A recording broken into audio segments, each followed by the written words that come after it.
So I was talking to my friend yesterday that I hadn't talked to in a while, and she met this guy on Match. Super great guy. I really like this guy for her. And this gentleman lives in a different city, in a different state. Anyway, he separated from his wife because they're getting a divorce. The divorce isn't final because she wasn't interested in sex. And she sent me a picture of him with his kids on vacation. The kids are in college now, so the kids are out of the house, and he's like very active, likes to do a lot of outdoor activities, semi-retired, good-looking, fit guy. And I can tell from his face, like, he's a relationship guy. He's looking for a relationship. And he separated because, he cares about his wife, but she's not interested in sex. And he wants to live a life including sex. Now, the reason I'm making a video about this is because I divorced my husband over the sex. Now, there was sex, but it was quick and physical only. There was no tenderness, no affection, no emotional connection allowed. And I divorced him over that. This gentleman I'm referring to doesn't hate his wife. He wants to remain friends with her. It's a friendly divorce. Mine, I was a little bit disappointed, but it was friendly. We didn't fight over anything. We had an amicable divorce. I'm making this video because there are so many people in a relationship, married for 20, 30 years, 15, 20, 25, 30 years.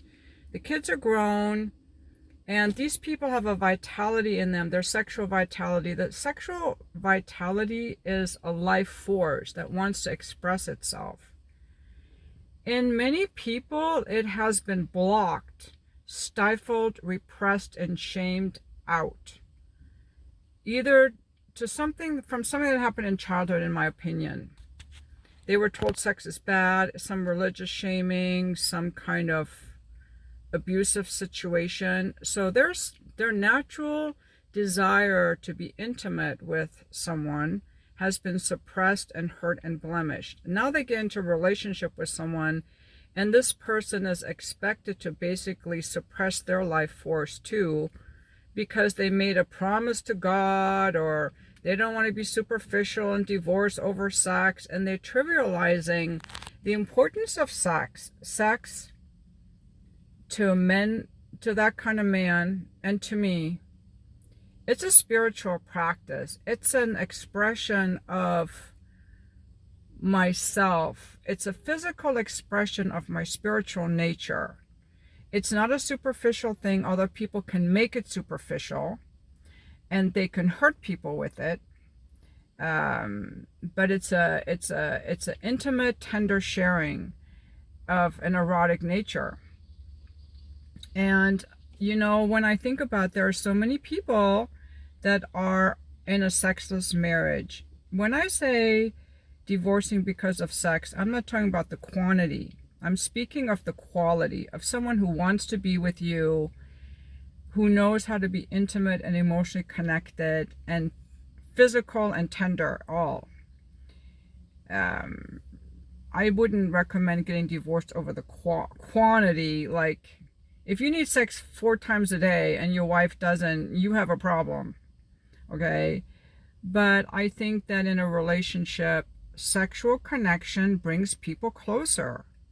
It's like a naked hug. If your wife doesn't want to hug you naked, why are you with her? You're not superficial. I'm making this video because I am really perplexed. This is the first man I've heard of who left his wife because of sex. I've been divorced 12 years. I haven't met a man like this yet. They will tend to stay with their wives and suffer in silence because they made a vow to God, and now they're choking off their vitality. And they think they're so good because how could they ever dare face their kids or tell their wife or require her to go to counseling or whatever. Now, there are men who have left their wives who cheated on them, but usually it's the wife who leaves the husband because women are not as eager to stay with someone just out of comfort. But I think a lot of men are chicken shit. Chicken shit men, I'm calling you out because you're just people pleasing to stay in this relationship. You're afraid and you're people pleasing and you're willing to choke off your sexuality for your people pleasing. That's why it's so hard to find a really great guy like this guy my friend met, which I can tell is a high quality guy. These guys rarely come on the market because guys like that usually will stay married. They don't have the balls to leave, to be in their own, to express their vitality. I'm really proud of this guy. I am so proud of this guy. I am very impressed. I told my friend, you know, guys like this don't come along very often. He's probably somewhere in his 50s or 60s, I would say. I'm not sure. But people that are in a marriage, guys that are in a marriage where the wife is not interested in sex, only have 3 options. But let me know if you think I'm wrong. Option 1, repress your sexuality. Just repress it. Let it just die down. Push it down, repress it, forget all about it. Option 2, have an affair, hire an escort, get a massage with a happy ending. In other words, find that intimacy that you crave with someone else outside the relationship.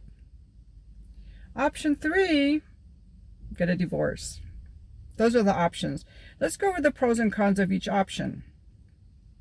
Repressing your sensuality is going to have an emotional toll on the person because you're repressing your desire to express, to be affectionate. You know, it's like seeing a little puppy and you want to pet it and you're always told you can't touch the puppy. Bad, bad, bad boy. Do not touch the puppy. And the puppy wants to touch you.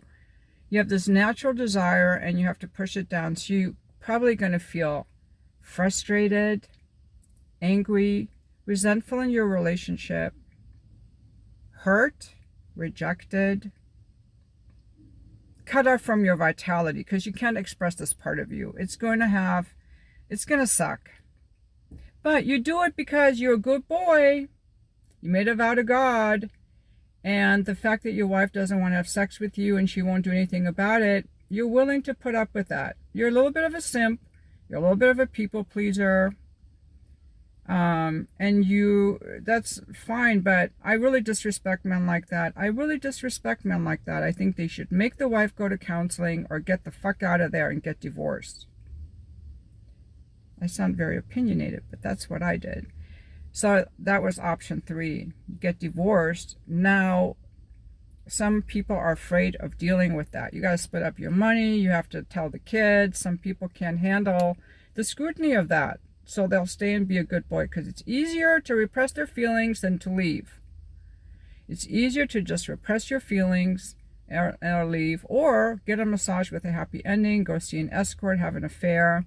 But then you're having that intimate connection with someone that isn't your spouse, and I don't see how that's satisfying or solving anything. You have your sexual outlet, you get to express yourself, but you're doing it with someone that's never going to express themselves sexually with you the way that a partner would. For example, when I'm with men, I'm very sensual with them. Very submissive, receptive, very good at receiving. But there are a lot of limits of what I will not do with them, I will not give them, and I will not receive from them as I would in a relationship. And if you have an affair, now you have to worry about getting caught. That's way too messy. So the only good option really is to get divorced, in my opinion. I think a lot of people don't have the courage. They don't have the courage. That's what I think.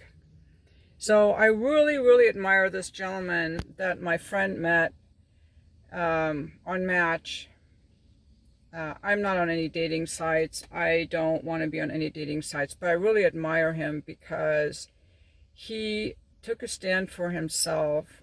he treated his wife with respect. They're separating amicably, and he is taking a stand for his right as a sexual being. And he's young enough that he can still enjoy himself with another woman. If not my friend, somebody else will come along who's really going to appreciate him. And I think his life will be better. I will tell you, my life is so much better since I left my husband. No one sexually represses me anymore. When I'm sexual with someone, they're tender with me. They look in my eyes. They want to kiss me. They want to please me. They're very tender. They're very affectionate. And so much more than my ex-husband ever was. And he was my husband that was supposed to love me. This whole marriage forever, celibacy, forced celibacy in your marriage, you know, being in a marriage with someone who doesn't let you express yourself, whether it's spiritually or you want to learn, they don't let you study, or you want to go to some kind of spiritual retreat, they don't let you, or you want to have children, they won't let you have children. Like these natural desires that we have to express and to create, you know, that needs to be given a life. And to be with someone who's like, no, no, no, it's like a little death all the time. It's like killing off parts of ourselves, you know, and there's no need for it. There's no need for it. And I tell you, sometimes leaving this person, they'll find someone who doesn't hassle them for all the sex. They'll be better off and everybody will be happier, but it takes a separate growth. There's a quote that was really important to me that I came across right when I decided to get divorced, and it said, "A ship is safe in harbor, but that's not where ships are meant to be." Something like that. A ship is safe in harbor, but that's not what ships are meant for. Oh wait, I have to look it up. A ship is safe in harbor, but that is not what ships are built for. Thanks you guys for watching my video.